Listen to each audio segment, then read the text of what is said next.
Hi, so in this video, I'd like to discuss why some patients who have already gone for PCOS treatment, PCOS surgery, why do they need to go for a second surgery? And we will discuss on this topic.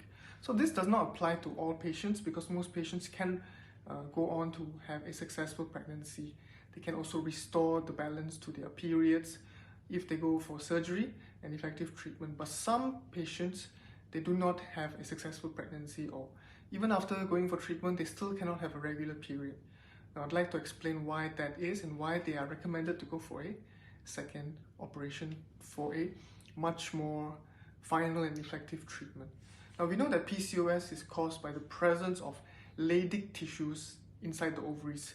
Now, assume that this is the ovaries, only one side of the ovaries. So these Leydig tissues are combined within the ovarian tissue. It's mixed deep inside, and because of this presence of the Leydig tissue, you may experience the symptoms of such as insulin resistance, acne on the face or body. Then this is because the presence of the Leydig cells in the ovaries. So surgery is done using 3D laparoscopy to pinpoint the position of these Leydig cells. Then we will remove them as much as we can. Now, we need to make sure that we do not remove too much of the ovarian tissues because they are mixed together. The borders is very difficult to be very clear about. So we need to be very careful when we do this surgery, because if we remove too much of ovarian tissue, it may lead to ovarian insufficiency after the surgery, which means your ovaries will not work as well as before, and may lead to an onset of menopause. Now, we want to avoid that. That's why we need to do this surgery very precisely and also conservatively.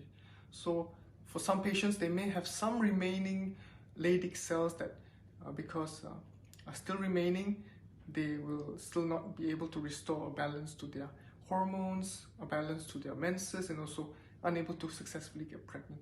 So the second surgery, we will still go back to the ovaries. This time we will need to pinpoint where exactly are the remaining Leydig cells and then accurately remove them so that we can prevent another third surgery.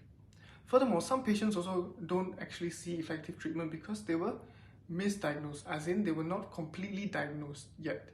They may have been diagnosed with PCOS and they go for the treatment of PCOS, but they couldn't get the result of a normal menses or healthy pregnancy because they may have another condition that they were not fully diagnosed with, for example, septate uterus or a naive uterus.